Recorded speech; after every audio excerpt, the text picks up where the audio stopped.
In this lesson, we will discuss the joint distribution of the random variables. We have here the definition of the joint distribution. Let x and y be random variables on a sample space S with respective image sets.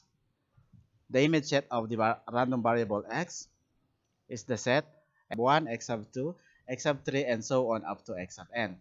And then the image set for the random variable y is the set y sub 1, y sub 2, y sub 3, up to y sub n. Then we have the product set.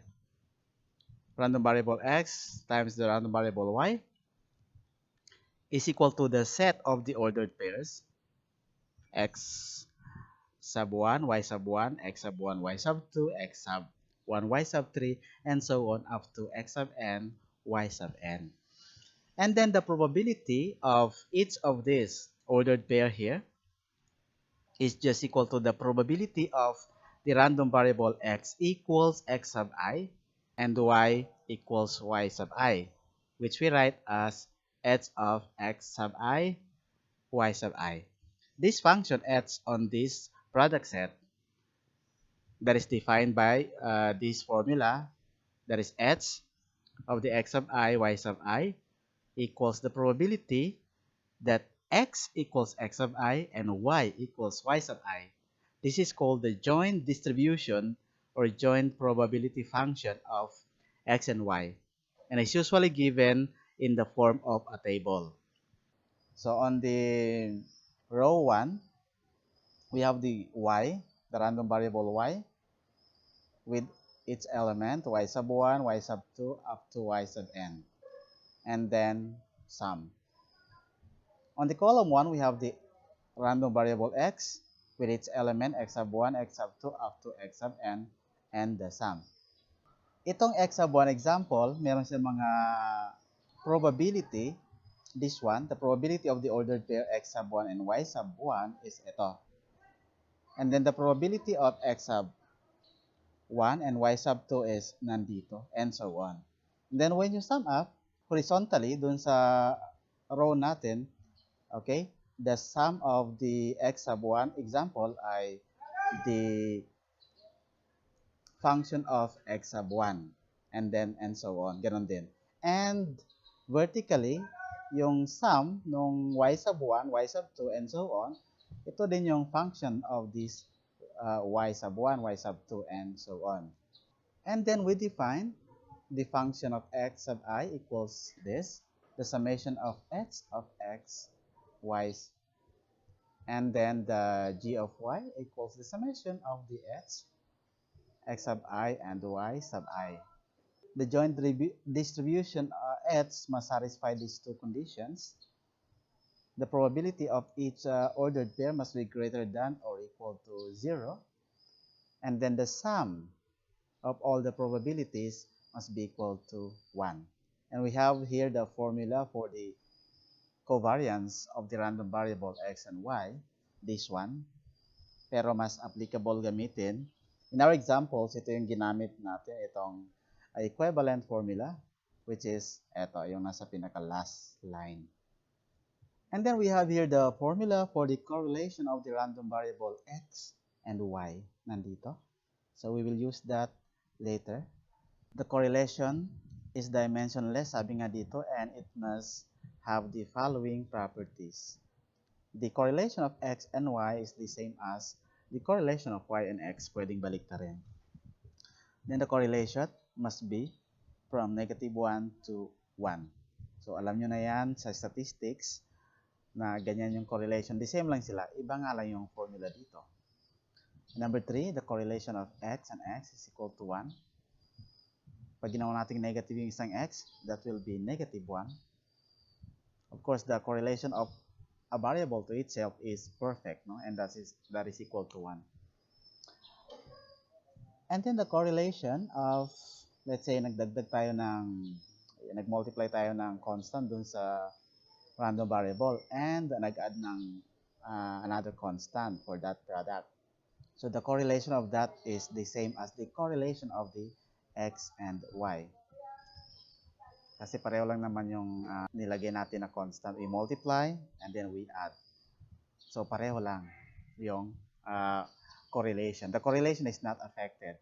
Halimbawa, dun sa variable x, pag nag-multiply ka dyan ng the same constant sa lahat-lahat ng element, hindi pa rin magbabago yung correlation na the same as dun sa y. Or, kahit mag-add ka dyan ng constant, the same dun sa lahat ng elements ng x or y, ganun din. The correlation is still the same. As long as c is not equal to 0. Siyempre, pag 0 yan, mawawala lahat ng variable x or y. And then, maging pare-pareho na lahat ng value. So, in that case, there is no correlation. We can also show in the example number 2 later that pairs of random variables with identical or individual distribution can have distinct covariances and correlations. So, ipapakita natin mamaya yan dun sa example number 2. We only have example 1 and 2 here in this lesson. So, we have here example number 1. A pair of fair dice is toast. So, of course, pag tinost natin yan, yung pair of dice, ito yung magiging sample space natin. A pair, 1, 1, 1, 2, 1, 3, 1, 4, and so on hanggang sa 6 and 6. So all in all, lahat ng elements nitong sample space natin ay 36. So let x and y be the random variables on this sample space assigned to each point A and B, or ordered paired A and B. So x assigns the maximum of the numbers, and y the sum of the numbers to each point of S. Find the probability function of x and y. Compute for the covariance and correlation of x and y. So parang katulad lang dun sa ating previous example, itong ating x and y variables. Kung na-remember nyo, may example na tayo dati. Yun nga lang, in this case ay joint na siya. Doon sa previous, isa lang. Isa-isa. It's either x or y. So now, for the joint distribution of x and y, ito yung magiging sagot natin. Ito yung magiging itsura ng ating joint distribution of the x and y. Bakit? Paano nangyari na ganito siya? So, kung balikan natin yung ating random variable, yung x natin is, di ba, maximum. Maximum of the ordered pair.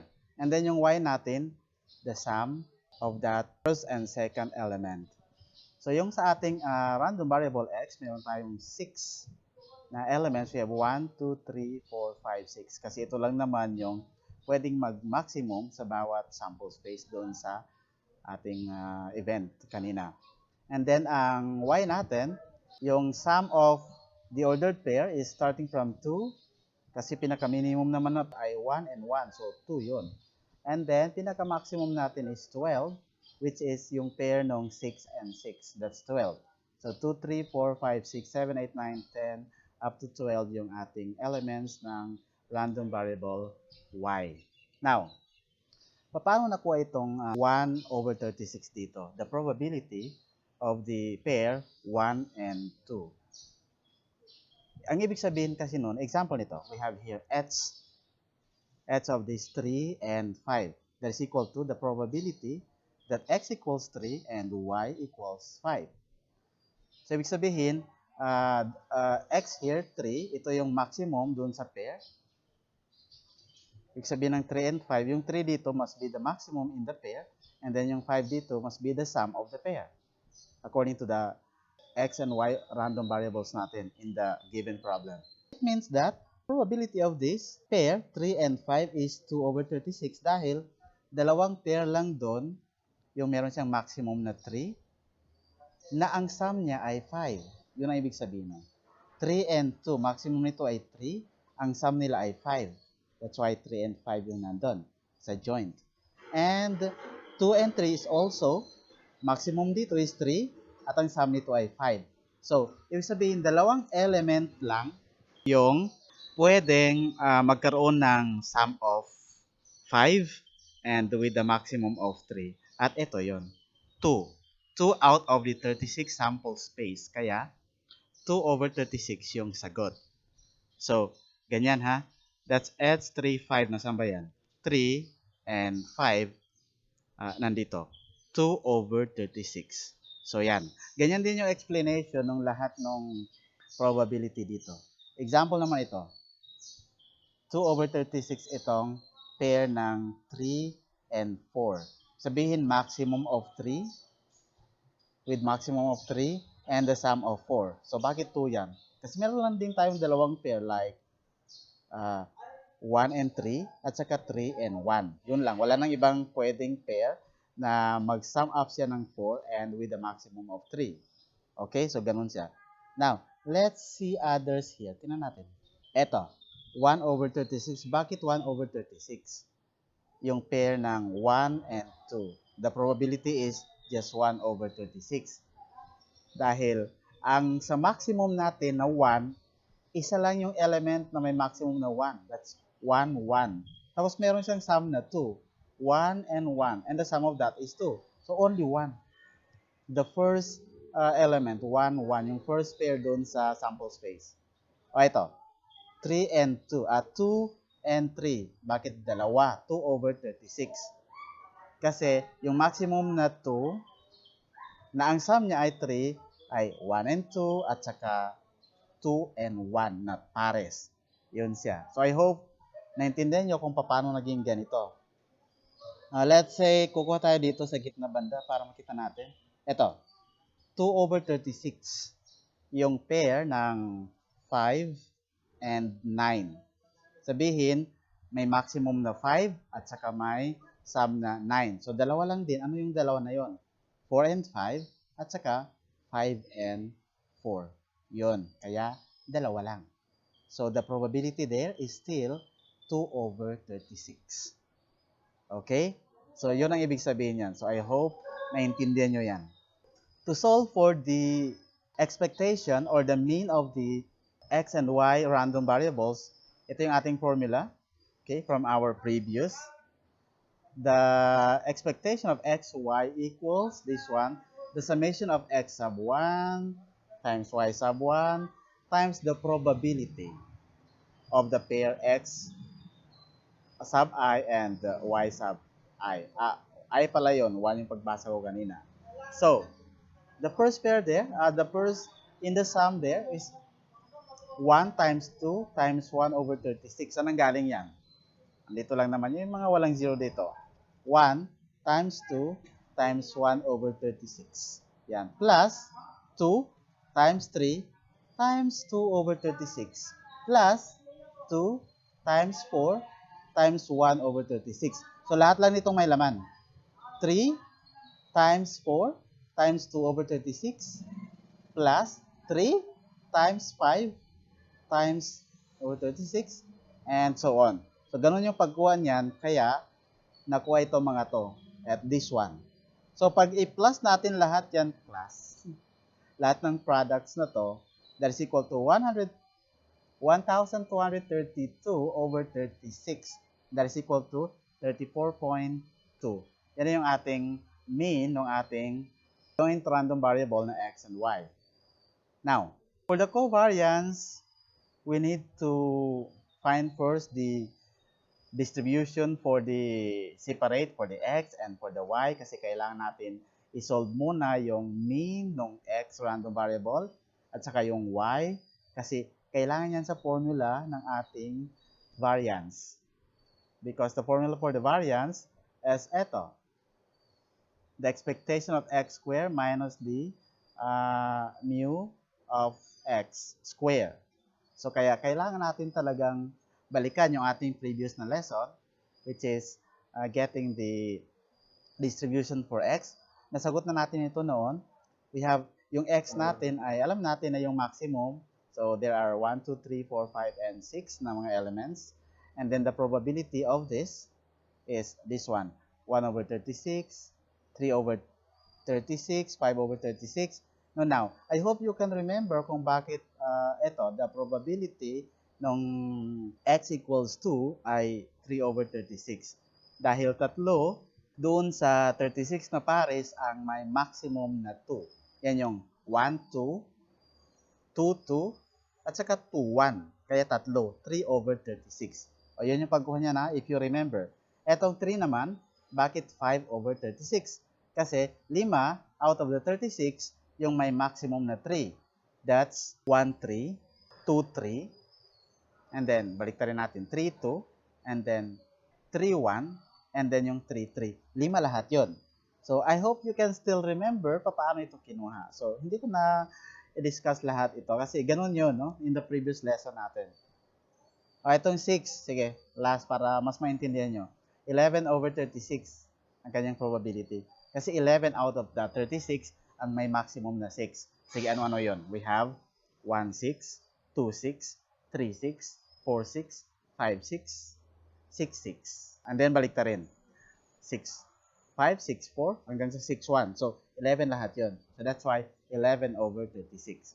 So, kinailangan natin itong balikan dahil we need to solve for the expectation of the x or the mean of the x. So we have here the formula, summation of x sub I times f of x sub I. So i-multiply lang natin to lahat.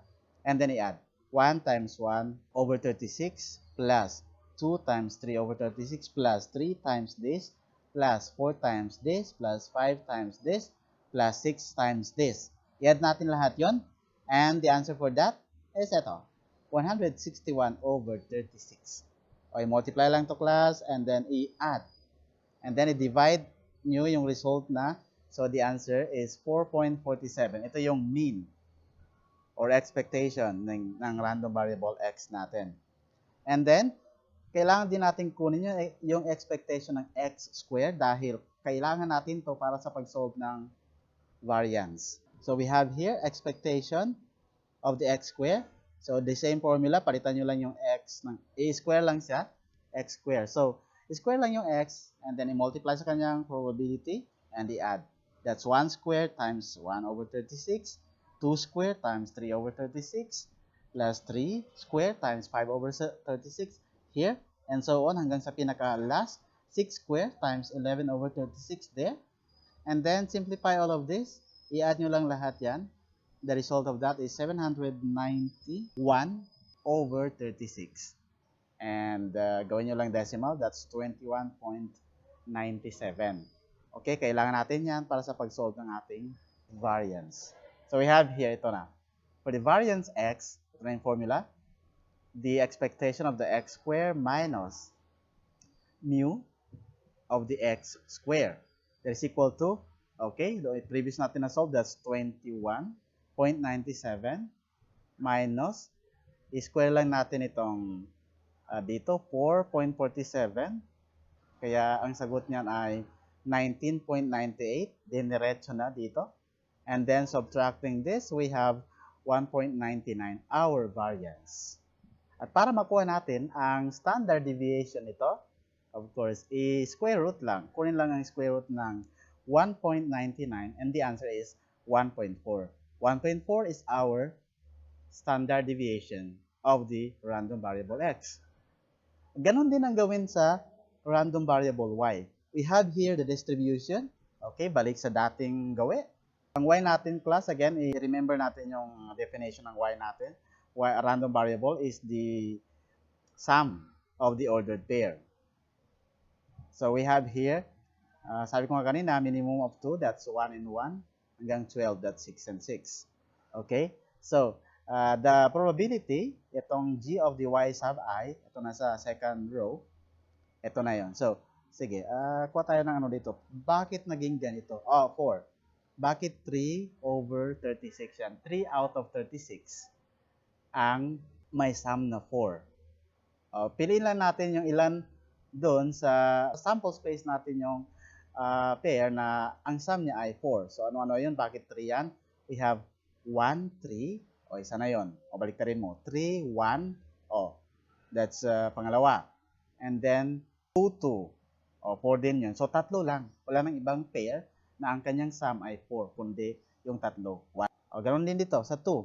Sa 2 naman, bakit 1 over 36? Kasi isa lang yung may sum na 2. Yung pair na 1 and 1. That's 2. Okay, let's try this. Sa 9. Bakit 4?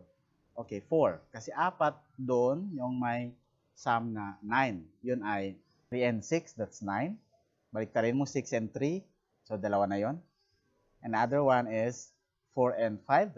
That is also 9. Baliktarin mo. 5 and 4. 9 din yun. Kaya apat lang lahat yung elements na may sum na 9. So, I hope you can remember kung paano yun kinuha. Ganon yung mga sinabi ko. Now, kasi importante dito, we need this to solve for the mean of the random variable y.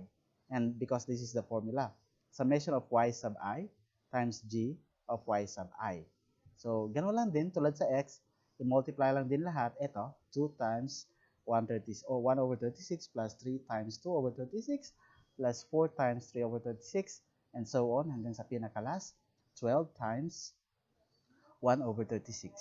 So, i-multiply lang lahat yan plus, i-multiply muna, and then i-multiply lang yung mga numbers dun sa numerator.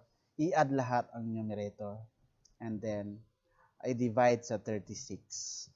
At ang sagot niyan ay 7. So, diniretso na dito ha, kayo lang bahala i-expand kung paano ito ginawa. Basta sundan nyo lang yan. The answer for that is 7. And then, ganun din, we need to identify also this expectation of the y square kasi kailangan nga yan sa variance. So, i-square lang din yung y natin dito, at i-multiply sa g of y. So, 2 square times 1 over 36 plus 3 square times 2 over 36 plus 4 square times 3 over 36 plus 5 square times 4 over 36 up to plus 12 square times 1 over 36. Okay, so ipang-square lahat mo na yung class, i-multiply sa numerator natin, and then i-plus lahat ng result, lahat lang ng numerator kasi similar fraction naman sila. And then the answer for that is 1,974. Divide natin sa 36 ang denominator. We have 54.8 ang ating expectation of the y square. Now, we are ready to get the variance of the random variable y. Because ito yung formula, expectation of y square minus the mean of the y square. So we have 54.8 minus 49. O bakit naging 49 yan? Mean kasi ng y natin is 7. Square natin yan. 7 square is 49. Diniretso na. And then subtract this. The answer is 5.8, our variance. And kunin lang natin ang square root nito. And we have 2.4 as our standard deviation of the y. Kinuha natin yan kasi kailangan naman natin itong standard deviation para sa formula ng correlation. Okay? So the covariance now is equal to, this is the formula, expectation of xy minus mean of x times mean of y. That is equal to 34.2 yung expectation ng xy doon sa ating previous slide. Here. xy. Expectation of xy here, na-solve na natin, that's 34.2. And then, minus this one, mean of x and mean of y. Okay. Kakasolve lang natin kanina, no? Mean of x natin nasa previous din, dito. Wait. Ito. Mean of x, the expectation, pareho lang yun, 4.47 times 7. Kasi y naman, mean of y is 7 nandun. Kaya, this one, 4.47 times 7, we will multiply this, 4.47 times 7, and then yung result nyo, subtract natin dun sa 34.2 minus the result, the product of this. And the answer is 2.9. So, very shortcut lang to. Kayo na bahala mag-expand. Shortcut na lang para mas madali. Okay, 2.9 is the covariance of x and y. Para sa correlation, we have this formula. Correlation is equal to covariance of x and y divided by the standard deviation of y times the standard deviation of x. So we have here na, covariance is 2.9, yung kakasolve lang natin, divided by 1.4. Ito yung standard deviation ng ating x random variable, nandun. And then 2.4 here, the standard deviation of the random variable y.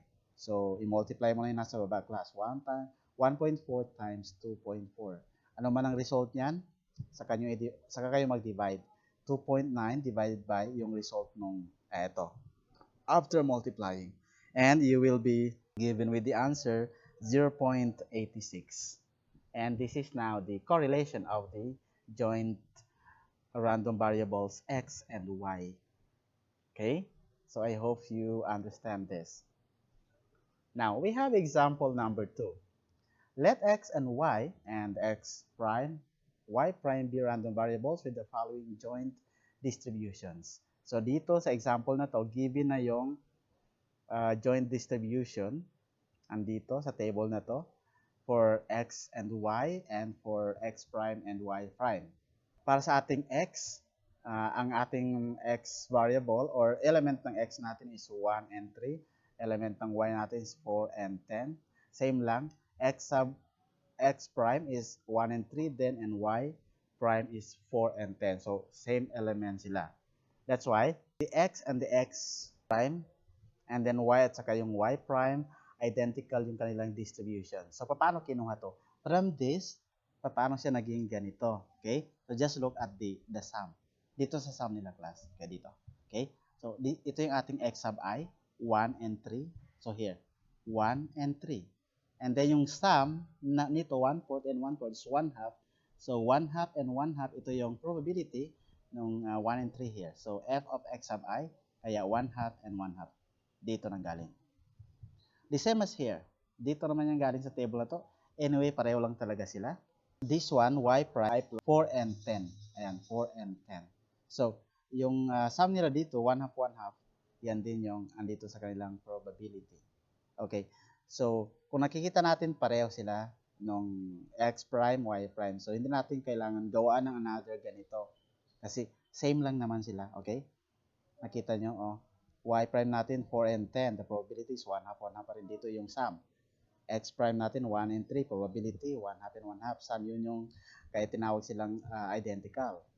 Ganon din dito. 1 and 3, ganon din, 1/2, 1/2 pa rin ang kanilang probability. Sa 4 and 10, ganon din, 1/2, 1/2. So, identical talaga.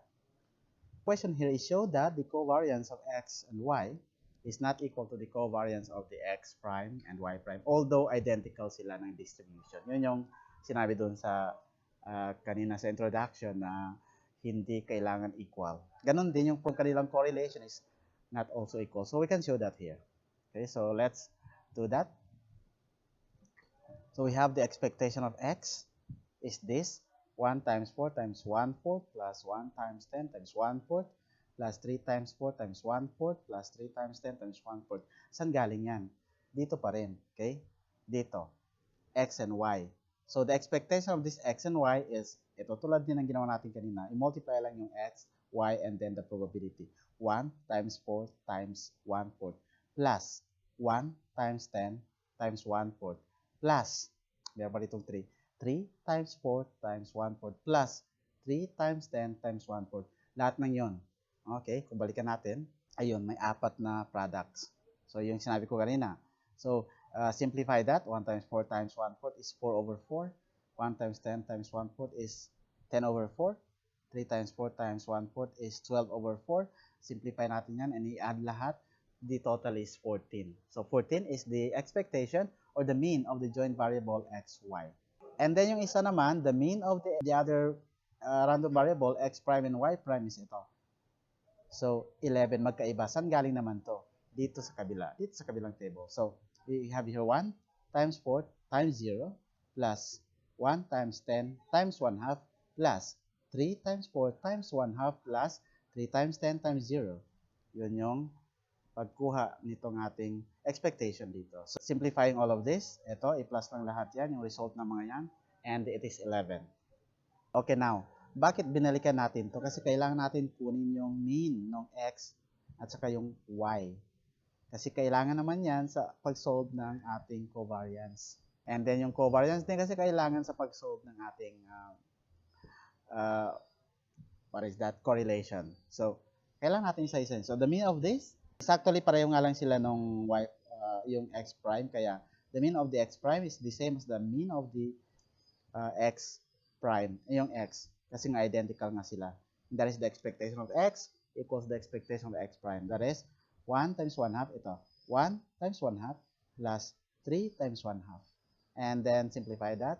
1 times 1/2 is 1/2. 3 times 1/2 is 3/2. I-plus ang numerator. 1 plus 3, that's 4/2. Simplify, the answer is 2. Ganon din dito. Sa kabila naman sa may ating prime, we have here. Sa y, we have here. Ganon din.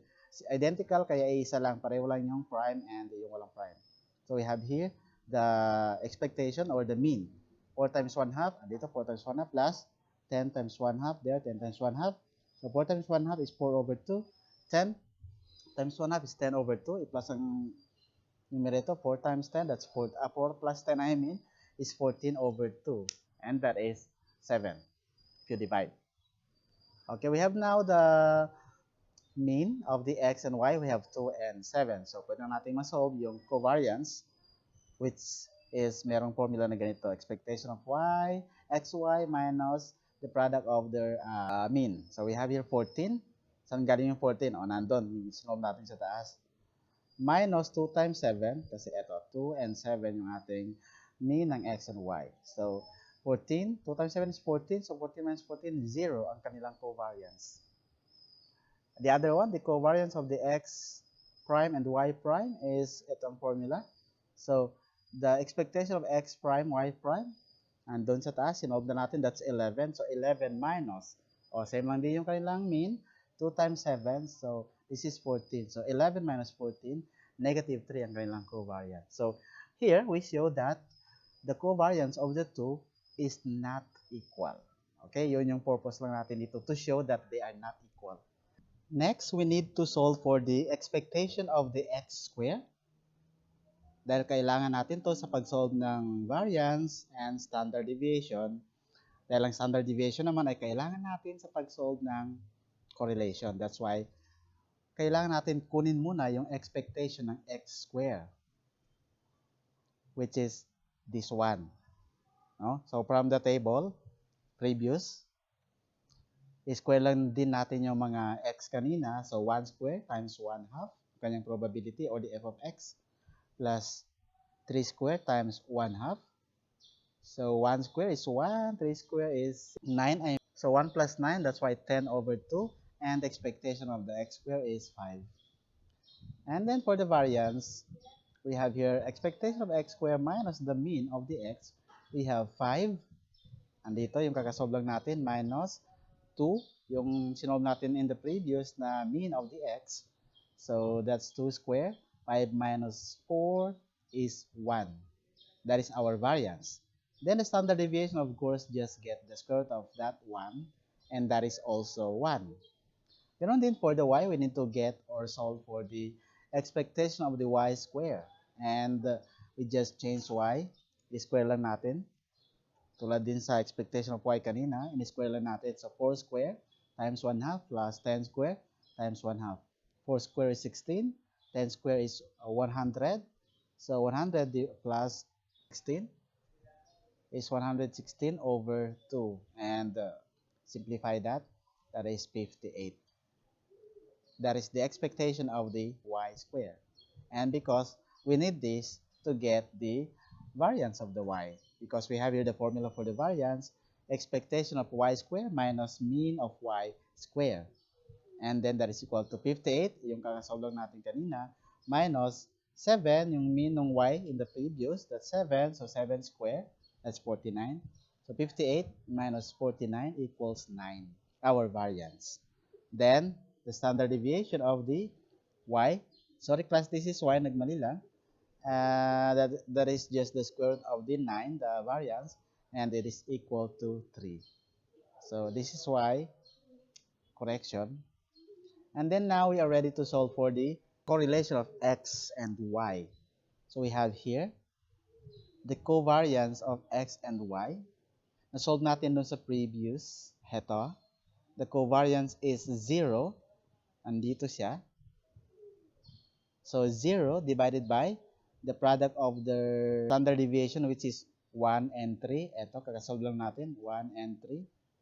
And that's 0 over 3 is still 0. The correlation is 0. For the correlation of the x prime and y prime naman, ito naman siya.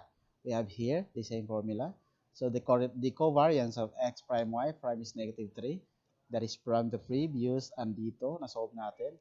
Covariance of the x, y, and y prime, x prime I mean, and y prime is negative 3.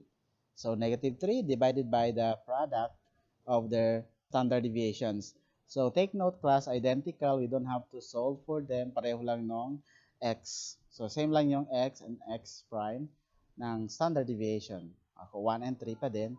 So, negative 3 divide 1 times 3, we have negative 1.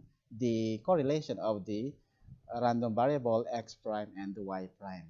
So, here, we have shown that the correlation of these two not equal. Yan. So, yan lang naman yung kailangan natin ipakita dito sa example number 2. And I think that's all for this lesson. For your problem set number 2, okay, please answer this. Number 1 and number 2. Dalawa lang din. Itong number 1, so parang similar siya dun sa example number 2 natin. And then itong number 2 naman, parang similar dun sa example number 1 kanina. So yun lang, kailangan nyo lang gawaan ng probability function itong ating variable x and y. So yan lang muna for now. Thank you for watching. May susunod pa class ha, pero maybe the next day na.